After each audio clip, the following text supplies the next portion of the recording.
안녕하세요. 토크닥터토닥 임유라입니다. 나이가 들수록 적게 먹고 운동을 해도 좀처럼 빠지지 않는 살, 바로 나이살인데요. 자꾸만 늘어나는 나이살을 자연스러운 노화의 현상이라고 생각하진 않으신가요? 나이살을 방치하면 외형적인 변화는 물론 각종 성인병과 암, 그리고 치매까지 유발할 수 있다는데요. 오늘 토크닥터토닥에서는 가정의학과 전문의 유아름 선생님과 함께 중년의 건강을 위협하는 나이살에 관한 이야기 나눠봅니다.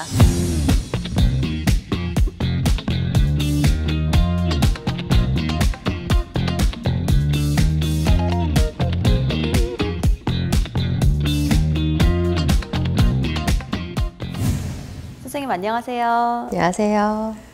네, 오늘 나이살에 대해서 말씀해 주실 텐데요. 흔히 나이가 들면 뱃살도 늘고 살이 찐다고 하잖아요. 근데 젊었을 때랑 비교했을 때 그렇게 많이 먹지도 않는데 왜 나이가 들면 살이 찌는 걸까요?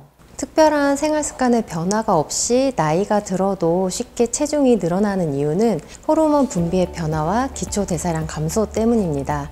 남성분들 같은 경우에는 근육량을 유지해주는 테스토스테론이 나이가 들면서 감소하기 때문에 근육량이 줄어들게 됩니다. 여성분들은 출산 이후에 복부에 지방이 쌓이게 되는데 지방 축적을 억제해주는 에스트로겐이 폐경 이후에 감소하기 때문에 복부에 지방이 쌓이게 되고 근육량이 감소하게 됩니다. 또한 남자분들과 여성분들 모두 나이가 들면 활동량이 줄어들게 되고 신진대사가 낮아지기 때문에 기초대사량이 낮아져서 젊었을 때보다 적게 먹어도 쉽게 체중이 늘어나게 됩니다. 나이가 들면서 갑자기 불어난 살들 때문에 다이어트를 해야 하나 고민하시는 분들은 오늘 이 방송 잘 주목하셔야 될 것 같은데요. 그래서 준비했습니다. 나이살에 관한 궁금증 모아모아 베스트 3 시작합니다.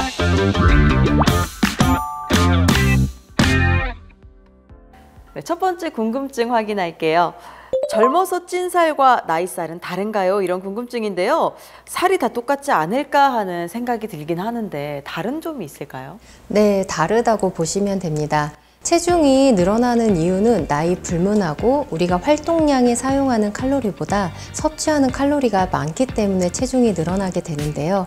특히 나이살의 경우에는 나이가 들면서 에너지 소비가 감소하게 되고 영양 섭취의 불균형과 호르몬의 변화로 인해서 체지방이 쌓이게 됩니다. 또 근육량이 감소하게 되면서 체형이 변하게 되는 노화의 한 과정이라고 보시면 됩니다. 네, 계속해서 두 번째 궁금증을 살펴볼 텐데요. 물론 사람마다 개인의 차가 있겠지만 나이살은 언제부터 생기나요? 이런 궁금증이에요. 젊었을 때부터 체형 관리를 해주는 게 좋겠지만 보통은 30대 중반 이후부터는 신경을 써주시는 게 좋습니다. 여성분들의 경우 임신을 하게 되면 태아의 건강을 유지하기 위해서 복부에 지방이 쌓이게 되고 출산 후에도 지방이 남아있게 되는데요.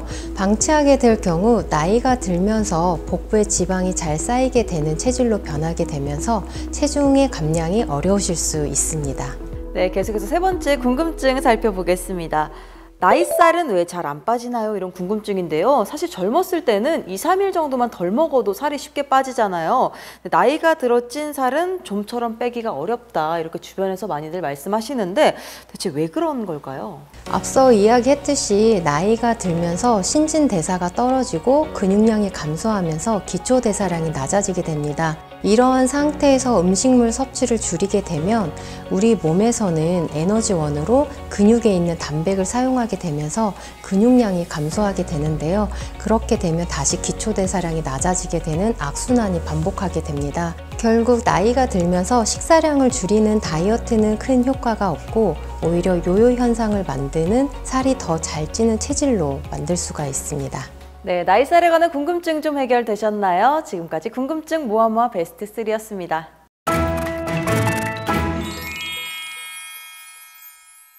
네, 선생님 요즘에는 탄단지라고 많이들 얘기하잖아요. 탄수화물, 단백질, 지방 이걸 골고루 섭취를 하는 게 좋을까요? 아니면 요즘에 탄수화물 먹으면 살이 찐다라고 해서 탄수화물 안 드시는 분들도 계시더라고요. 어떤 게 더 맞는 걸까요? 우리가 권장하는 거는 탄수화물, 단백질, 지방의 비율을 5대 3대 2로 드시는 게 가장 좋은데요. 너무나 적은 탄수화물을 먹게 되면 우리 몸의 에너지원으로 사용되는 탄수화물이 없기 때문에 오히려 요요 현상을 불러일으킬 수 있어서 적당한 탄수화물은 섭취하시는 것이 도움이 되겠습니다. 이번에는 환자분들의 실제 사연에서 솔루션을 찾아보는 시간인데요. 선생님께서는 사연을 잘 듣고 진단과 처방을 내려주시면 됩니다. 네. 토닥토닥 솔루션 시작합니다. 첫 번째 사연은 34세 여성분의 사연인데요. 안녕하세요. 이제 출산한 지 3개월 됐는데요. 임신하면서 불어난 15kg이 좀처럼 빠지질 않네요. 아기 때문에 운동 다니기도 힘들고 스트레스 때문인지 가끔 폭식도 합니다. 친정엄마는 출산 후에 찐 살은 그냥 놔두면 나이살이 된다고 빨리 빼라고 하는데 정말인가요? 이렇게 사연을 주셨는데요. 친정어머니께서 하신 말씀이라 더 겁이 날 것 같은데 선생님 어떤가요? 네. 임신을 하게 되면 태아의 성장을 유지하기 위해서 체내에 지방이 쌓이게 되고 평상시보다 많은 양의 음식을 섭취하면서 체중이 늘어나게 됩니다. 일반적으로 다이어트를 할 때에는 3개월에서 6개월 이전에 몸을 자신의 것으로 인지를 하기 때문에 출산 후 6개월 이상 과체중을 유지할 경우에는 지금의 몸 상태를 그대로 유지를 하려고 합니다. 출산 후 몸이 정상적으로 회복하는 6주에서 3개월을 골든타임으로 보게 되는데요. 3개월간 유지한다면 자신의 몸으로 인지하여 요요 없이 체중을 유지할 수 있습니다. 특히 여성분들의 경우는 임신과 출산을 하면서 체중이 불어나잖아요. 그래서 스트레스를 받게 되는데 출산 후에 산모에게 도움이 되는 다이어트 방법이 있을까요? 가장 먼저 하루에 섭취해야 되는 총 열량을 줄이시는 게 도움이 됩니다. 출산 후 흔히 우리 몸의 회복을 위해서 활동량이 줄어든 상태에서 열량을 높은 음식을 먹게 되는데요. 이럴 경우에는 체중이 증가하게 됩니다. 다양한 영양소로 구성된 식단을 통해서 배부르지 않게 드시는 게 가장 중요합니다. 특히 모유수유 하시는 분들은 배가 많이 고프실 수가 있는데요. 그럴 경우에는 저열량 식단을 조금씩 자주 드시는 게 도움이 될 것 같습니다. 출산 전에는 가벼운 걷기라든지 유산소 운동을 해주는 게 도움이 되고요. 출산 후 6주 이후부터는 활동량을 서서히 늘리고 운동의 강도를 늘려주시는 게 체중 감량하는 데 도움이 되실 것 같습니다. 너무 오랫동안 체중 증가가 유지되면 피로를 느끼고 체중이 줄지 않거나 오히려 증가하는 문제가 생길 수 있기 때문에 전문가의 도움을 받는 것이 필요합니다. 네, 바로 두 번째 사연 이어가 보겠습니다. 다음 사연은 52세 여성분의 사연인데요. 안녕하세요. 평소 살 때문에 걱정을 한 적이 없었는데 폐경 이후 감정 기복도 심해지고 별로 안 먹는데도 체중과 뱃살이 점점 늘고 있어요. 호르몬 때문일 수도 있다던데 호르몬 약을 먹으면 도움이 될까요? 이렇게 사연을 주셨는데요. 근데 이게 사람들마다 다를 것 같기도 한데 호르몬 약 때문에 살이 더 쪘다라고 얘기하시는 분들도 계시더라고요. 호르몬 약이 도움이 될까요? 여성의 몸에서 분비되는 에스트로겐은 복부의 지방의 축적을 억제해주는 효과가 있습니다. 근데 폐경기가 되면서 이 호르몬의 분비량이 감소하게 되면서 복부의 지방이 잘 쌓이게 되는 체질로 변화가 되는데요.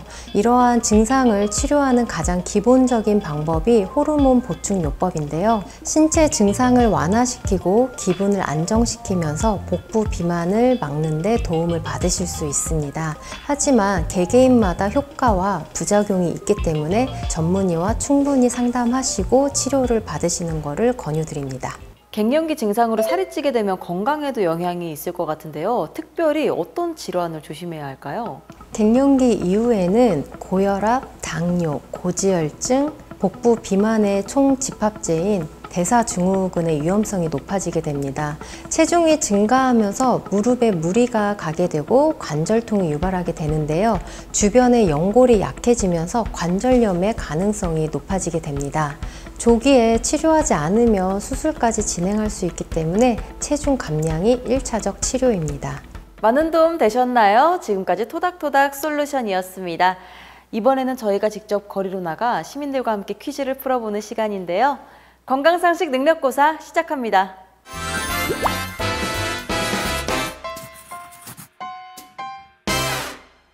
선생님, 첫 번째 문제 주시죠. 네, 첫 번째 문제입니다. 나이살, 여성이 더 많이 찐다. 그렇다면 O 아니면 X를 선택해 주세요. 남자와 여자가 나이는 똑같이 먹는데 여자가 더 많이 찌면 전 좀 억울할 것 같거든요. 일단 시민분들은 어떻게 답변 보내주셨는지 화면으로 보시죠. 오! 여자들은 애를 낳고 집안일하고 뭐 나름 뭐 일 하는 사람들은 일도 하고 또 애들 집안 뒷바라지 해야 되고 너무 할 일이 많아요. 그래서 O. X. 그 이유는 나날은 이제 저녁 때 일 끝나고 이제 술 한잔 하면서 밥도 먹고 또 고기도 많이 먹고 또 일이 너무 지치다 보니까 좀 남들도 나이살이 많이 찌지 않을까 생각이 들어서 그렇습니다. 네, 오늘 이렇게 정답을 잘 보내주셨는데 이렇게 정답을 들어보니까 두 가지가 다 정답 같아요. 근데 저는 여자가 피하 지방이 남성보다 조금 더 높다라는 말을 들은 적도 있고 또 호르몬 때문에 살이 더 찐다 이런 얘기도 많이 들어봤거든요. 전 O라고 생각하는데 선생님 정답이 뭔가요? 네, 정답은 O입니다. 남녀 모두 나이가 들면서 신진대사량이 낮아지고 근육량이 줄어들면서 기초대사량이 낮아져서 체중이 늘어나게 되는데요. 특히 중년 여성들은 에스트로겐이 감소하게 되면서 복부 비만이 늘어나게 됩니다. 폐경기 여성의 경우에는 1년에 0.8kg씩 체중이 증가하게 되고 폐경기 기간 동안 총 5kg의 체중이 증가할 수가 있습니다. 네, 그렇군요. 그럼 계속해서 다음 문제 주시죠. 다음 문제입니다. 살을 빼려면 저녁은 굶는 것이 좋다. 그렇다면 O 아니면 X. 정답은 무엇일까요? 굶는 건 안 좋다고 일단 듣긴 들었거든요. 일단 우리 시민분들은 어떻게 정답 보내주셨는지 화면으로 보겠습니다. 이유는 저녁에 충분하게 소화시킬 시간이 부족하니까 소화가 안 된 채로 자면 좀 살이 더 찌지 않을까요? X. 새벽에 깨면 더 배고파질 것 같아서요. 네, 이렇게 정답을 잘 보내주셨는데요. 전 다이어트 하시는 분들이나 이제 요즘 바디 프로필을 또 많이 찍으시잖아요. 그런 분들 보면 식단을 하루에 5끼로 나눠 드시는 분들도 많더라고요.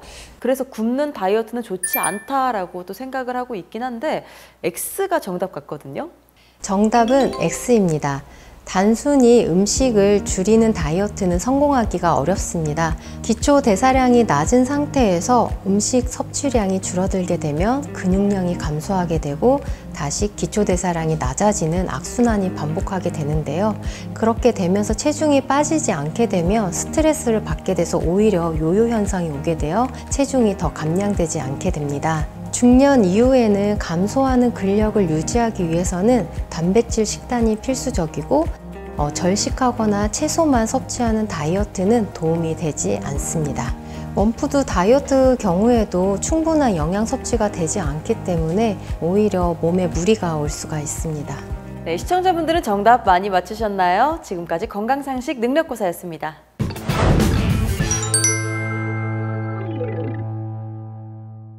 네, 선생님 오늘은 나이살에 대해서 말씀해 주셨는데요. 마지막으로 중년분들의 건강한 다이어트를 위해 강조하고 싶은 점이 있으실까요? 40, 50대의 다이어트는 건강적 측면에서 접근을 해야 됩니다. 나이살은 방치 시 당뇨와 고혈압의 만성질환의 위험성이 올라가기 때문에 다이어트 식단뿐만 아니라 운동까지도 겸해주시는 게 중요합니다. 과식하지 않고 단백질의 섭취를 높여 하루의 총 열량을 줄이는 고단백, 저칼로리 식단이 다이어트에 도움이 됩니다. 또한 식이섬유 섭취를 통해서 포만감을 늘려줘서 과식을 막을 수 있는 장점이 있습니다. 또한 종합 비타민이나 영양제 섭취를 통해서 부족한 영양분을 공급하시는 게 다이어트에 도움이 되실 것 같습니다. 네, 토크닥터토닥 오늘은 유아름 선생님과 함께 나이살에 관한 이야기 나눠봤습니다. 다음 시간에도 유익한 의학 정보를 인사드리겠습니다. 함께해 주신 시청자 여러분 고맙습니다.